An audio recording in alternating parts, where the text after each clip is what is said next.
Okay, cool. We're live. Hi, everyone. Welcome to another Record Live. It's great to have you here on our Facebook page today.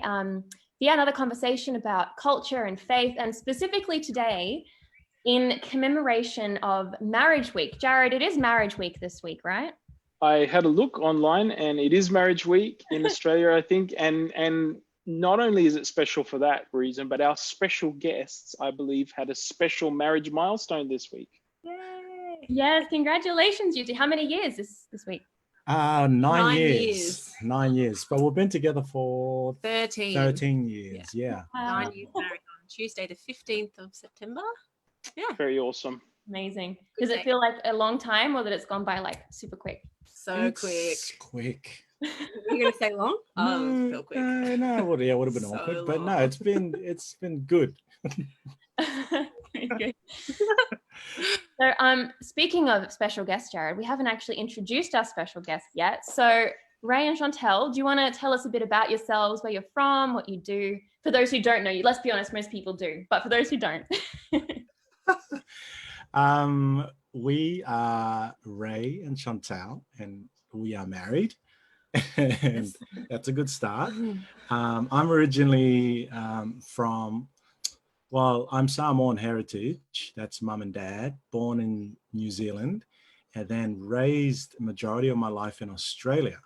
Then went through school in Brisbane, so based here in Brisbane, went to Avondale College at our Adventist University, studied to become a pastor, studied to become a teacher, did that as well, moved overseas with Chantal. Oh wait, we got married and then we moved, sorry. Yeah, I should include that. The highlight of all of that was meeting me. Yes. Obviously. Yes. I'm Shani. Thanks. Hi, I'm Shani. I wasn't finished, but it's okay. Okay. Thank you. No, go. Okay, you can go now. I am born in Australia to an Australian father and a New Zealand mother. My mum's from New Zealand. Born in around the Kurrambong area and grew up there. Went through school there. Went through college there. Married Ray there. Now we live in Brisbane. Long story short. But we did move overseas. We went overseas. That was the part I was trying to explain to people. Okay. Yeah. So if you hadn't married Ray, you might have still been in Kurrambong, let's be honest. Probably, Yeah. Let's be honest. And for those who are watching Kurrambong, he was my ticket. for those who are wondering what is Kurrambong, that's a good question. Or where is Kurrambong? Find it on the map. It's somewhere in the central coast of New South Wales. But yeah, we now reside in Brisbane, where we have 3 beautiful daughters, ages 6, 4, and 2. Well, almost 2, but she might as well be 2. And they keep us busy, keep us entertained. So I'm a dad girl. I'm surrounded by a house full of women, which is awesome. Girl dad, yeah. Yep. Bowls and all sorts of stuff. But yeah, that basically. So currently I am a church pastor up here for South Queensland Conference, and I look after 3 Samoan churches. Actually 2, and then one's a community church. 3 churches. So you've got 3 kids, 3 churches. Yeah. What does like an average day in your life look like? It must be hectic. Well, yeah, it is. It is kind of crazy once it's sort of tapered down. Pre-COVID, things were so busy. Yeah. And then COVID hit, which was a good thing for some. Yeah, it's pause on things. But lots of time of reflection. But our day is, so I enjoy going to the gym and working out and doing a whole bunch of fitness stuff. So I go early in the morning. So I'm up at the crack of dawn around about 4 a.m. And then I usually get to the gym and try and be back before the kids wake up, which actually has been quite good. And so by the time I get back, the kids are up, but then we just get the day cranking. The kid, our oldest is at prep. Our middle child goes to kindy every now and again, a few days a week. Yeah, and then school drop-offs, some appointments and meetings in between, especially on Zoom or just, visitations every now and again. And then, turn around, school pick up again, come back, and the day's gone. Comes around quick. So, yeah, and so in between we try and hang out where we can. I think. Yeah, we see each other a lot, but it's not always like intentional time. We have to slot in the intentional time for later. Yeah. So that's sort of like a day-to-day running of our household. So feel free, anyone, to come in and babysit our kids, please. Calling for volunteers. I like it. Just say. So I guess out of that gives us a really good picture of, I guess, what your lives look like at the moment. But interesting, my wife is Samoan as well, so we've got that sort of common understanding in some ways. I'm wearing my Samoan shirt today just to represent, because my wife's staying with her folks at the moment, just visiting her parents. Yeah. And I'm interested, Shani, for you. Ray's got 3 Samoan churches, so you, I assume, are attending and take part in, I guess, church life. But a lot of the stuff is in language, and it may be challenging or hard to find your space as a pastor's wife. It sometimes can be anyway. But what does that, to get us into our conversation today about cross-cultural, relationships, just give us a window into some of what you face going into like a different cultural, different ethnic church? Yeah, that's a great question. And how long have we got, Jared? Just give us a nutshell. Look, I want to say first and foremost that when I first started dating Ray, and when I did attend his home church here in Logan, Logan City Samoan Church, I didn't know what church was going to be like. And when I got there, church is, the whole day is church on a Saturday, and then Sunday is often the same. So there's things on the over the whole weekend. I will also say that while it's like a really long day, I never felt anything but love and warmth and respect from everyone who I ever spoke to. The language barrier for me, I now, like 13 years in, I have an understanding of what's happening. I can sing the songs in Samoan because Samoan's actually really easy to read. and the songs are already familiar in English, so you just switch the things, and if it's on the screen and you can read it, then I actually really love it. And we're teaching our girls to sing songs in English and Samoan. But now with our 3 churches, the what would you say? It's now we're teaching our children what church is like, where Nana and Papa, like Ray's parents, like Nana and Papa's churches, and now our Samoan churches. And for them, they don't know, well, now it's a prayer. They aren't fluent. They know some things, but it's really been a lesson since having them. It's kind of magnified our role to teach and prompt them, and hey, this is what's happening now, or this is what we do here at this church. Maybe it's not what we've been used to. Do you know what I mean? So it's been nothing but acceptance and love and warmth from all of our churches, which has just been totally beautiful. And we're really blessed to have the churches that we do have. Yeah, there are some things, obviously like expectations, or with the respect factor with a pastor and his family. Sometimes I feel like I'd love people just to come and chat with me like a normal person, but there's a little bit of a kind of like a, how would you say? I don't know. Separation of clergy. Yeah. And I get that that's a cultural thing. It is. And, being a young person, youngish. Hey. I still love like sitting and talking with anybody, young, middle-aged, older. But I feel like because of our position, sometimes people don't really, you can't get to know people as easily because of that, which is a shame. But I understand it. So yeah. Does it ever feel lonely then in that context? It can. Yeah. It can. Yeah, just before COVID hit, I think we were just going through a patch of trying to understand, we're just trying to navigate through that together. And well, I guess you would share from your perspective, like it just felt like at a point where it wasn't resonating, because obviously with all your church experience, it's like the language was a big thing, and you felt guilty if I kept on translating things for you, or someone else would translate. So it was like this constant, it's an effort to try and get someone to do it, but it wasn't. Yeah, it was a real challenge. It wasn't laborious or anything. It was just And yeah, lonely is a really good word actually. Just for like for peers as well. There's and I honestly think it was just a respect thing because of our position. It was like I don't think it was personal. No. Well, not a personal thing, but I don't think our churches have ever had a white pastor's wife either. Yes. Yeah. So there's learnings on both sides, I guess, that have to occur. Everyone's kind of going, how do we do this? Right. How do we say hello to her? Well, how much does she know? And then they're shy to speak in English because they might get it wrong or feel embarrassed. Yeah. Wow.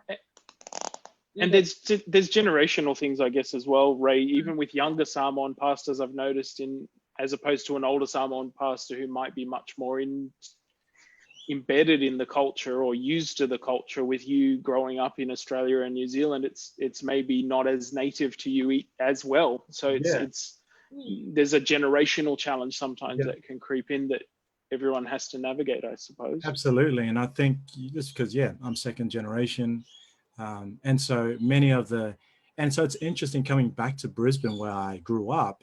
I'm now pastoring churches that the parents, their kids are our generation. Yes. So it's like it's this tension of, okay, I'm here to minister to everyone, but at the same time, there's a cohort of people that I resonate with and I connect with a lot, and I'm seeing their kids, and so it's just trying to find that right middle ground where I can connect with both without going, oh, it's just for the adults only, or it's just for the kids. So so a lot of those cultural norms as well and practices and understandings have been a bit challenging for us, but it hasn't dampened our experience of not just church and our spirituality, but also understanding culture and the beauty that has come from it.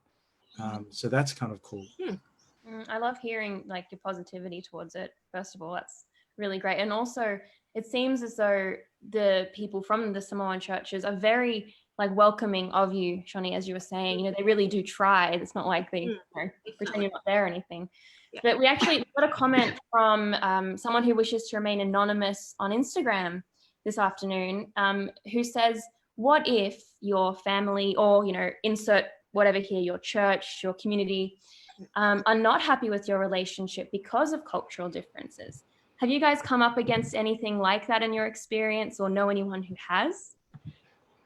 But we're actually talking about it this morning. What did you share? No, we talked about a few things. Well, we'll talk about the one about your dad. Oh, yeah. Shout out, Dad. We won't name you.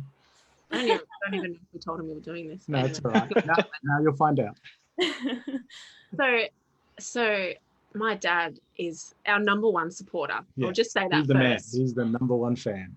Hands down. But when we did start dating, so culturally, when a young man wants to date a woman, he has to approach the parents or the father and the brother.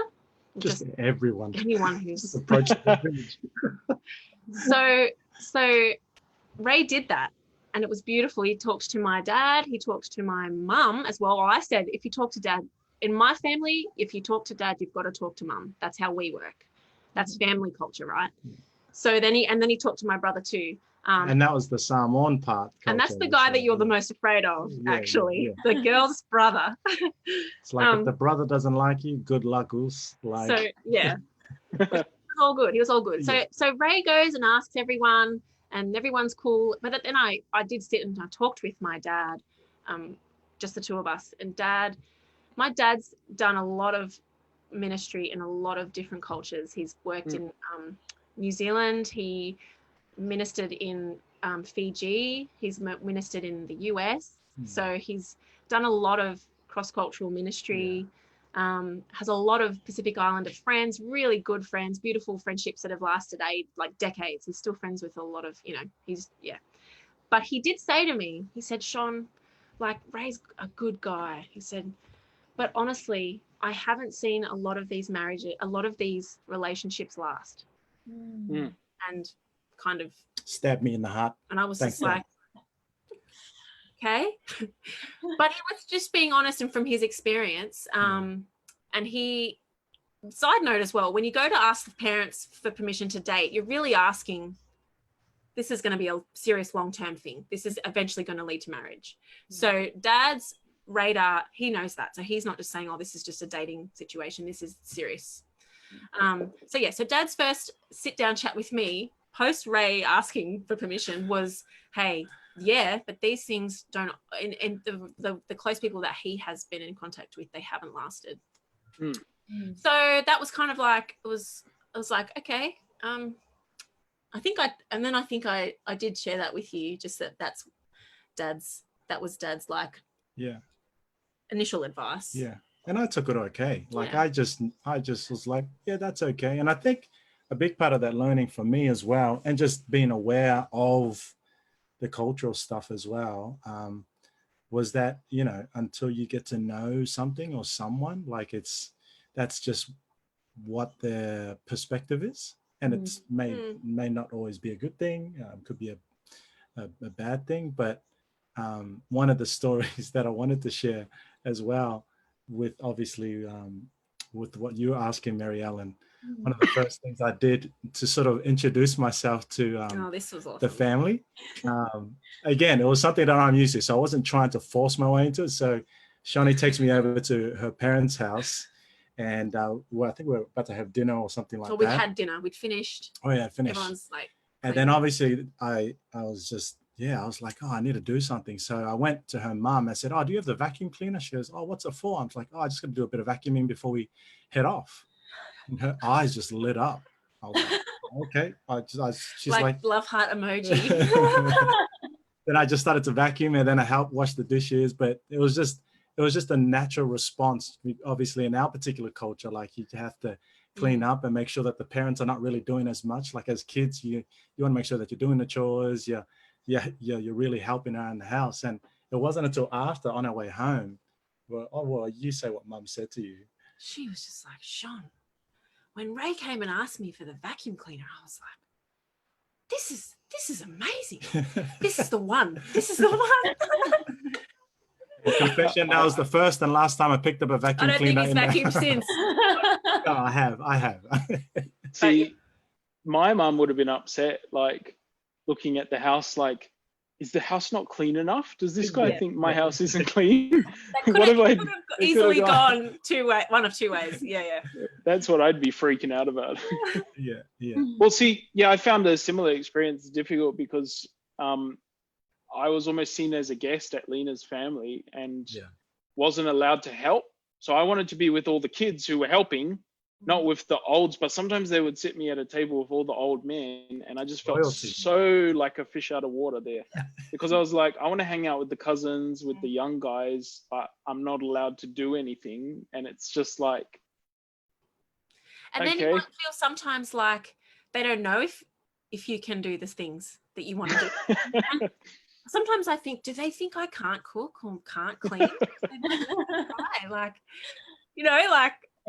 can. But I think, I guess, to intercept that and to go and to direct it back to Mary Ellen's questions, like, apart from that one incident with Dad, I haven't experienced it like too much troubles with that, because I think at the end of the day, it's more so around education and communication. Like, as long as we're educating through communicating, like I would often bring Shani home from college and home, and would go around obviously to my home church, but there was a lot of walking her through, talking her through certain processes and practices and understandings. And once she got that, it totally made sense. There was no stress, there was no pressure. There were occasions where often we'll talk about money or finances or funerals or weddings or birthdays, anything that revolved around finance, of giving money. Again, from the outside of our particular culture, it's like, man, these people just go all broke. And there are circumstances where people sort of abuse, but for the most part, Shani totally understood. In fact, I've had to stop Shani from giving too much. I'm like, hey, we give, but don't give the whole bank account to these people. Like, so, but it was kind of cool because she got the concept, she got the underlying principle and the value behind it. But in terms of have we experienced other people like resistance of couples? No, not necessarily, because and that's even with cross-cultural couples as well. I think it's more so how they relate to the particular parent. And I think for me, if I was to do it all again, I'd again connect with the parents and just get to know, like, you don't know any preconceived ideas or caution until you get to know that particular person. And I guess a lot of the time is, hey, where does that stem from? When does that come from? And where do the stereotypes that you have in your mind about a particular culture, where have they come from? Have they come from the news? Have they come from social media? Have they come from, and if your family are saying they might not approve of the culture that you're looking at. Why is that? Where has their ideas come from? Maybe ask them, maybe it's not an easy conversation to have.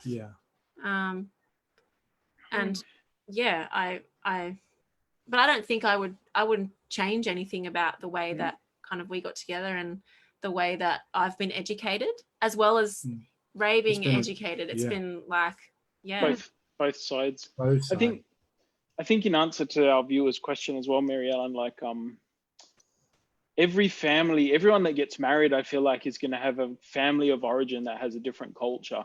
Yes. So even if you're from exactly the same neighborhood, like white Australian family from Currumbong, your family's going to have different rituals and routines to the same white Australian family from Currumbong down the street, you know? So I think, you guys pinpointed communication, and I think intentional communication is really super important on like making that basis for the relationship, because if there isn't that communication bedrock, maybe it won't work, but no relationships in my experience will work if there's not good communication. Communication and a willingness to learn and unlearn as well, I think. And that's the humility part. That's the part of scripture where I love the most. It's like, you know, I may take a little bit out of context, but where Paul talks about in Ephesians, hey, first just submit to each other in humility, in reverence to Christ. And then obviously the rest of Ephesians, where everyone loves to quote those, you know, submit to this wives, person, that person, do that. But it's like the first part of that is just submit to each other. Reverence to Christ. And I think that's the starting line for us anyway. Obviously connects back to Genesis, but for me, that's where it really lies at. Like the cultural stuff is important because it's formed our identity, but more so to that identity in Christ is what really carries us through a lot of our cross-cultural issues. If we do have, like a lot of our times, I think you wrote an article like a while ago, a lot of our arguments is about trivial stuff. And I was going to say, Jared, washing dishes. Our first argument was about washing dishes. But I was going to say, Jared, I think you nailed it when you said like your family of origin is where. So let me just start again. For us, most of the heated arguments or tensions that we've had haven't been because of the culture that our families come from, but it's been family of origin culture, and the way we do things, the way my family communicates is worlds different to the way Ray's family communicates. So that's been huge to learn. How long did that take you to learn, like find it out? Still going. The thing is, so when we moved back to Brisbane, we invited my parents to live with us. And so now we've been living together for about almost a year now. A year. And it's so funny that the looks we would give each other would be like, and trying to be like, I have so many light bulb moments. Yeah, she's like, that's why you're like, right.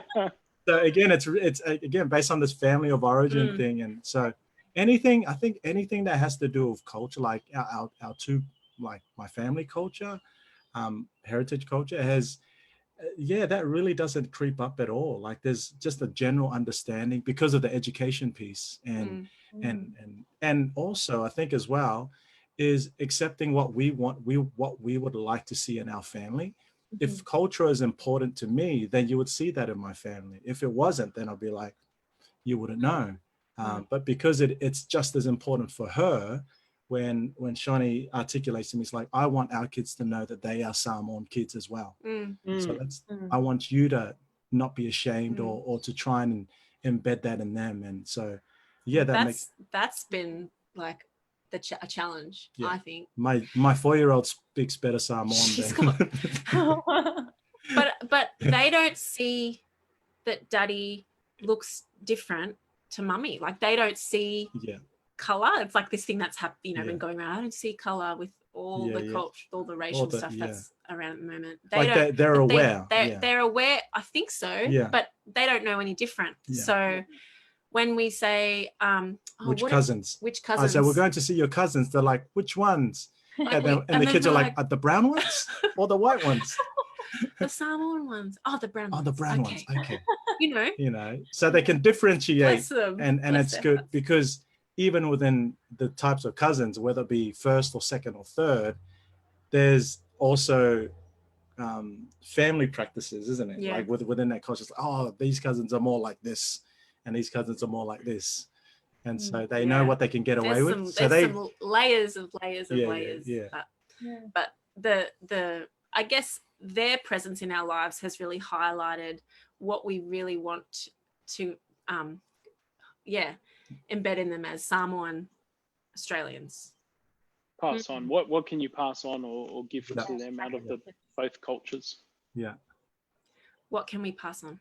Yeah. No, I'm just saying, I was saying that's what you're trying to articulate. Yeah. You're looking at what can be given or gifted to them from both of your different worlds, both of your cultures. That's it.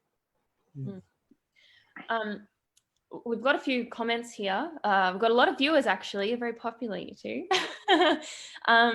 One of the comments is from Josh Wood, who says, there's a difference between this is kind of what you were saying as well. There's a difference between cultural heritage and cultural experience. You may be insert race here by race, but growing up in an Australian culture can make you an outsider in your own ethnic faith community.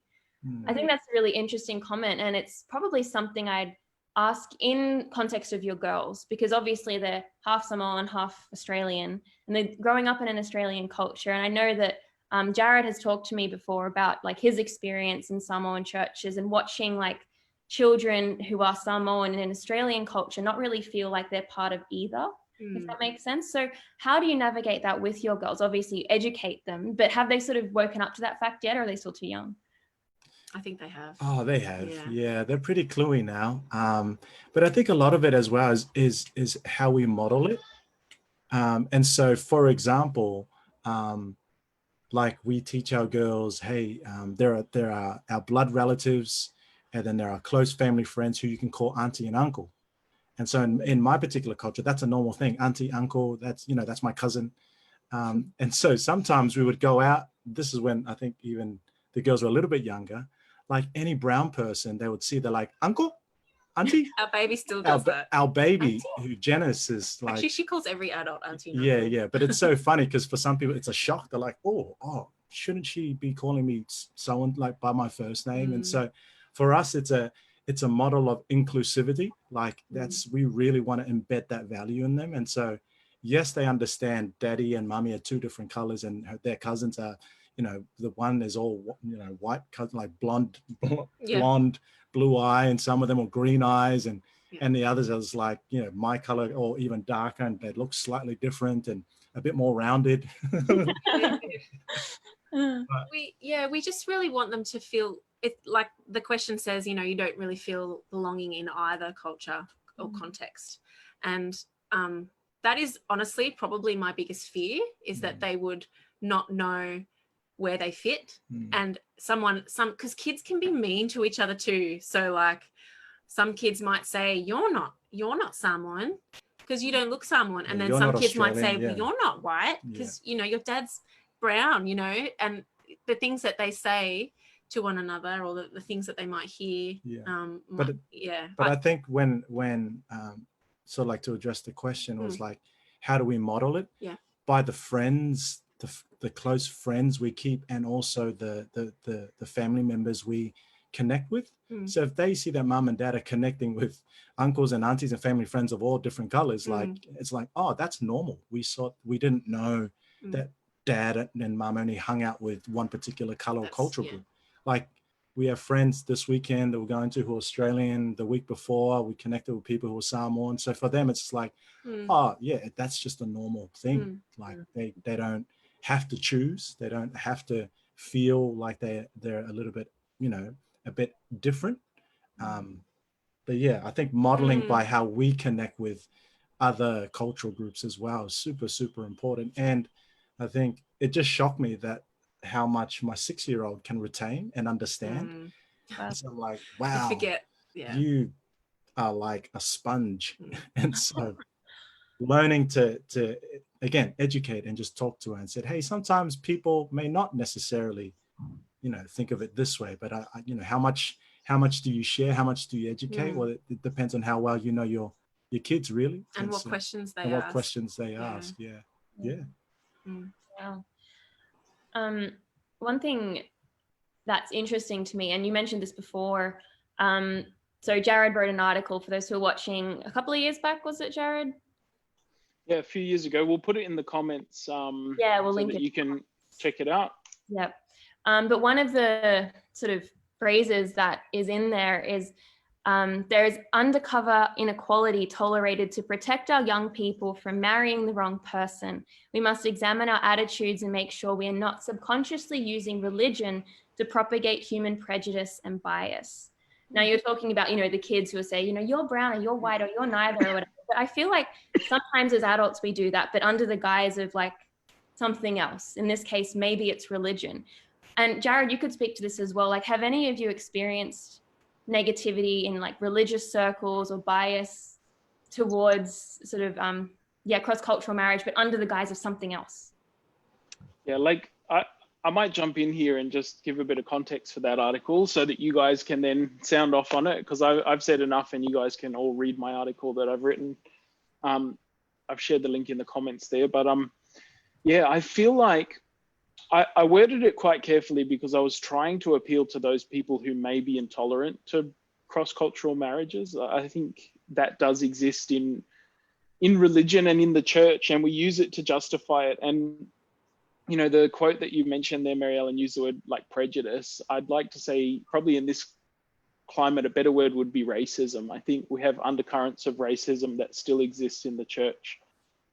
I did experience, and I'm not sure it was because in my own head or people that I was associating with in the past, but I felt like entering into my relationship that there was judgment and that there could be possible negative effects for me working for the church and things like that, for having a wife that wasn't like a proper, good, perfect, well-behaved, white Australian,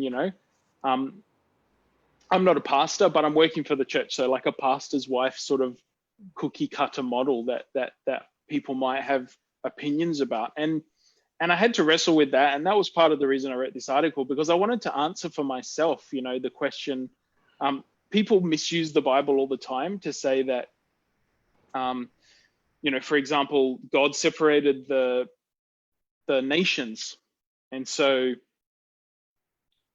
people shouldn't mingle or even like intermarry, things like that. There's some comments that Ellen White makes in the context of, I guess, the struggle for the Civil War and the abolition of slavery, and then people that were agitating for African-American people to have more equality in at the time. And so she makes some comments which I examine in this piece, which I believe speak directly into the cultural context that she was talking about. But if you look around Sydney today, there's multicultural families everywhere. You can't go to church, you can't go to the supermarket, you can't go anywhere without, bumping into someone. And I looked around, just recently at my circle of friends, and most, I'd say, majority of my friends are in cross-cultural relationships. So it's not as uncommon perhaps as it once was, but I think generationally, and also, you know, these undertones in the church of sort of perhaps prejudice or even racism that still exist, that are still there in some areas of our church. And I think they're things that we really need to re-examine our biblical understanding to look at whether they're even tolerable or not, because I think we use them as an excuse to sort of discourage mingling of churches or even relationships with our young people. But the reality is that there's far more important things, like as Ray and Shani shared, like, is there a shared faith?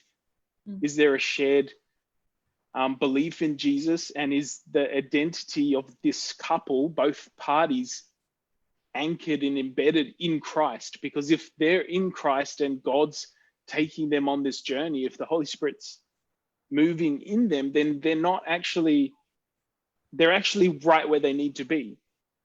And for us to stand in the way of that, we're actually working against God's sort of movement. Now, people out there might disagree with me, I don't know, but that's some of the context for why I wanted to wrestle with this question in the article that I wrote a few years back. And I think it has gotten better since then. Yeah. Shani, I had a similar experience with my parents, with some of their concerns around, you know, marrying into another culture, and they said some of the same things. And I don't think it's their fault. They're lovely people, and they said, look, Lena's really nice, but, and all the reasons they trotted out, I think is just potentially it's rhetoric that we've all heard for so long in our monocultural sort of society that it becomes embedded in our thought patterns.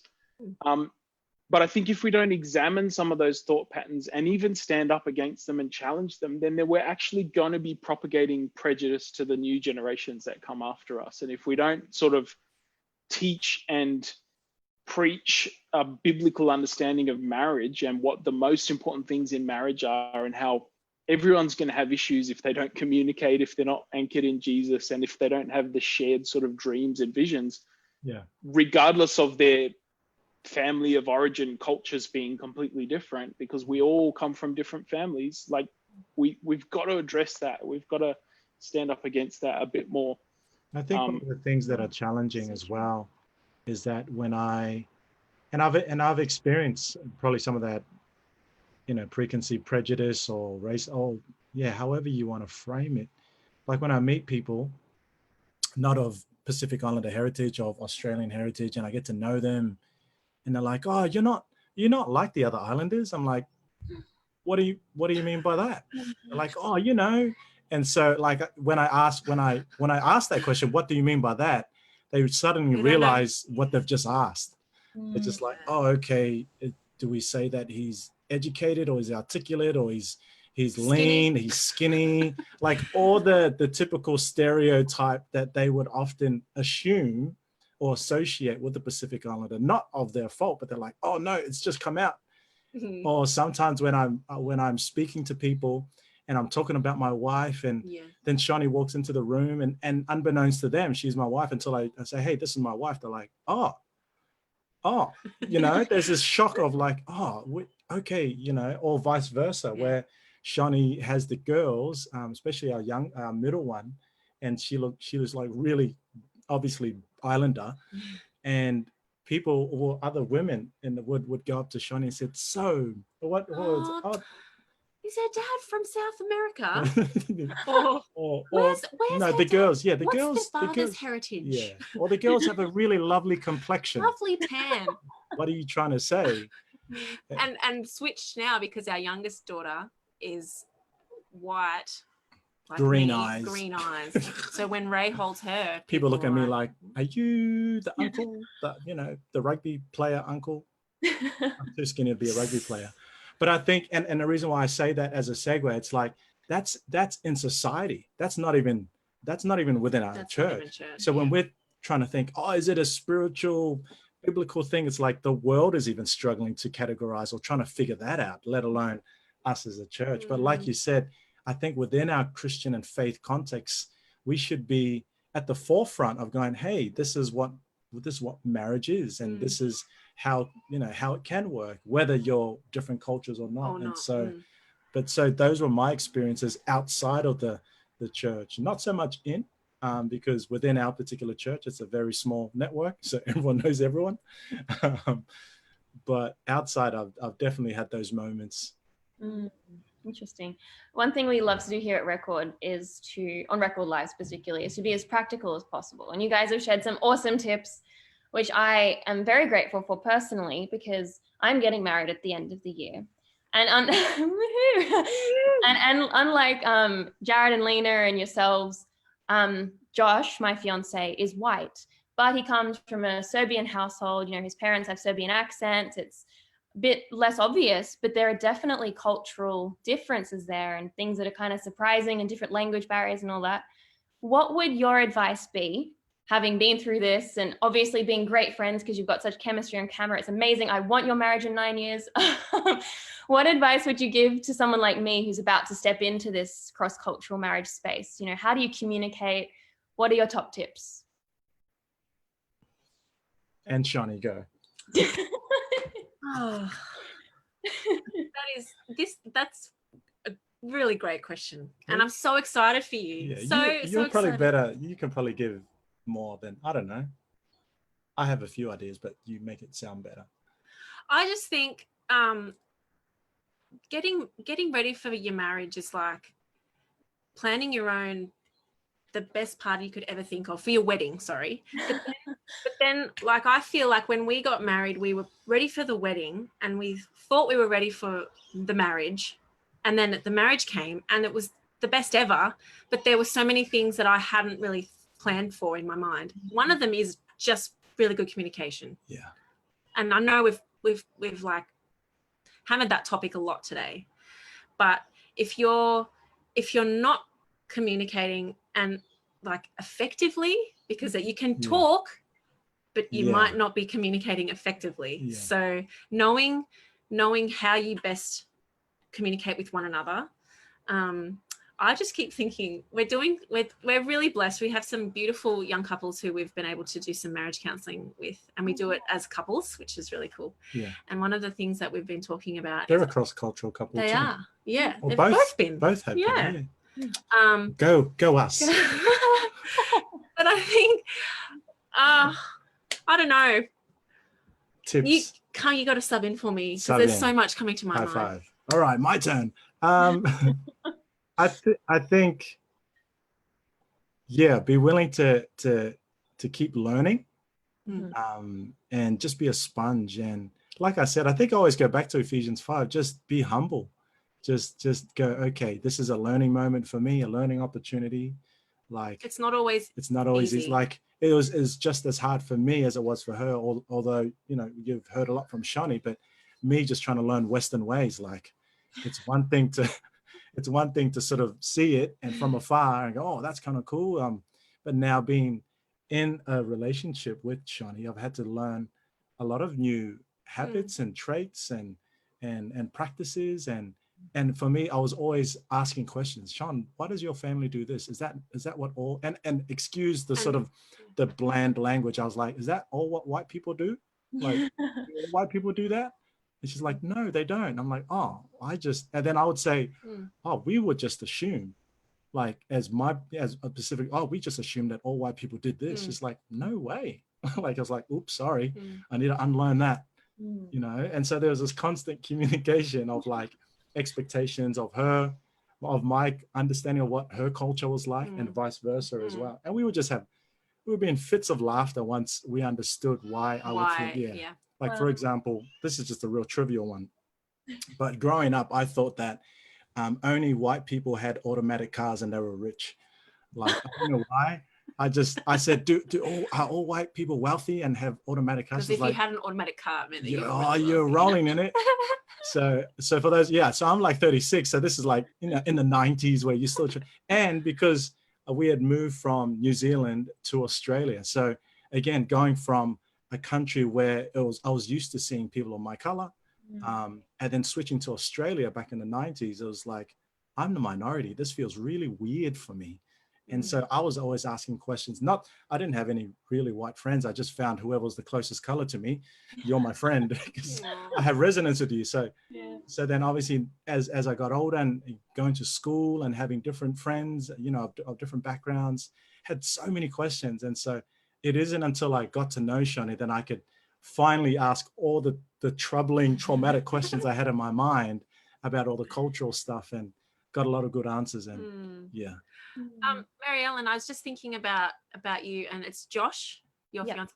My man, Josh. Yes. I think Ray mentioned the word, and he talked about expectations. And if you guys are equally as open about what parts of your culture from wherever, from home, from language, from like your friendship culture, the way that you connect with your friendships, but if you're really clear on your expectations that you really want to hold on to and you want to kind of merge together, that's huge.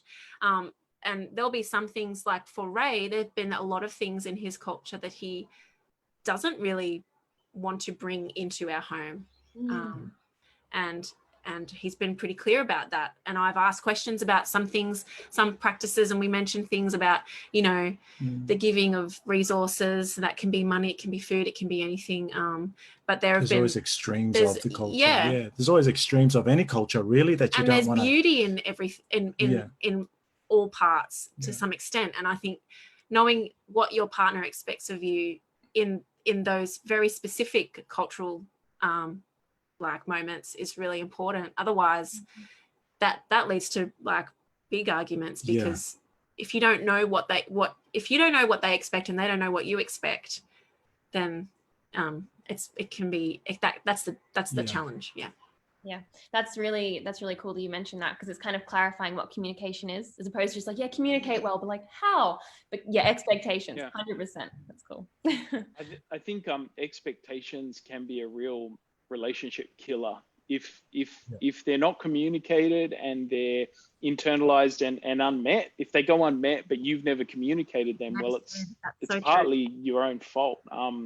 Expectations can really kill a relationship faster than anything else, almost, if you hold them against the other person, because you use them as a weapon against the other person. You're like, you should be doing this, you're not doing it. It's in my head that's how you should behave. And I think the other element of communication that I've always found really healthy is transparency. If you're married and you're one flesh, like, there shouldn't really be anything that you guys don't know about each other. And my wife and I started, I guess, transparency even before we were married. And it helps to explain a lot of stuff, and you understand that person a lot better, and it gives you more compassion, it gives you more empathy, it gives you more understanding of that person, because you understand how they think and how they work and how things happen because of the transparency. So I think that's another important. Speaking of transparency, Shani's just going to go resolve a fight between the. You can hear them outside. We're like, let's just mute the mic while they sort it out. That's all right. We'll let you go. We'll let you go soon, Ray. But I understand you guys were running a couples, like a conference, an online couples conference this year. Is there plans to do any of that in the future? And how can people get on board if they're interested in that sort of thing?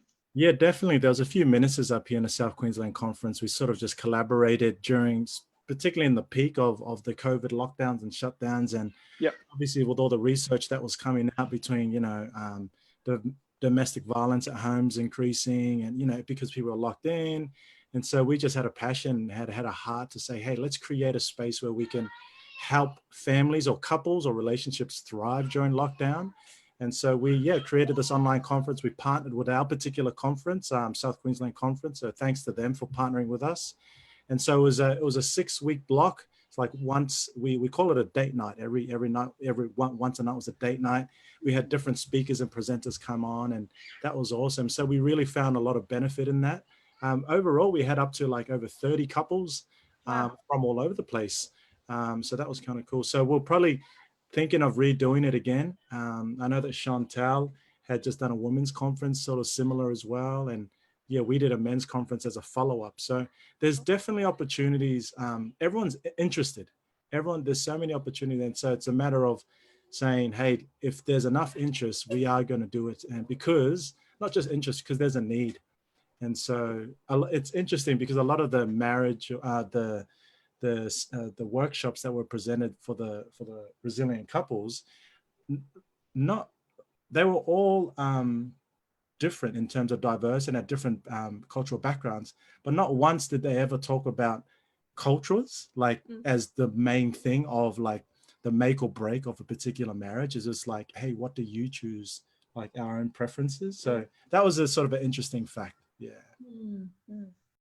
Well, look, guys, it's been so great. Thank you so much for hopping on today and just chatting about your real life and advice you can give to people. We've got so many comments and we've had so many viewers. So thank you so much all for commenting and for watching. We have one comment here. These last 10 minutes should be required viewing for any and all premarital preparation courses. So yay, kudos to you. Yeah, a lot of positive things. But just to sum up, is there anything else you'd like to share? Any closing comments before we just, say goodbye? 9 years of marriage, eh? What have we learned? I've learned to keep dating. That's what I've learned. I mean, it's a cliche thing. You hear it a lot, but actually just date and be intentional about taking that one night a week or one day, whatever it is, just to keep doing it. Because we came to a point, it's like, in order for our marriage to thrive, if we're not intentional now that we have children, especially if we're not, and also it's kind of cute because when we told our daughters that we were going away for the weekend for our 9th anniversary, just past this weekend, they were just like mourning. They're like, why would you leave us? Why? And we're like, because daddy and mummy have to do this. Clearly you don't do it enough. Yeah. It's like, so daddy and mummy have to do this in order for daddy and mummy to be good daddies and mummies. Like, that's just what we have to do. And we spend time but you see each other every day. Like, I know, but we don't hang out, but you eat together, and it's like, oh my goodness. So anyway, keep dating. I would say for any relationship, if you want to keep finding, even if it's to the point where you have to keep knowing the person, and you may end up parting ways. Not that I encourage it, but it's just a process of just getting to know that person. But in marriages, I think particularly, keep dating. Just keep dating. Is that right? I do a right job? Too good. I think you did good. I'm trying. Here's your $20. I paid you well, mate. Oh, sorry, you saw that. I don't know. I agree with Ray. Keep kind of pursuing one another, because that's what really hooks you in when you first start to get to know somebody. I think is really like pursuing each other, showing interest, and those exciting days kind of do fade, but I don't think the intention should fade. And I think the older you get, you do change, and you do, your ideas and thoughts on things change, and your season of life changes. But to just keep getting to know the person that you've chosen is just really important. Yeah. I guess nobody's the same forever, right? Everyone changes, and just adapting to that is the way to go. Absolutely. Great advice, guys. Thank you so much.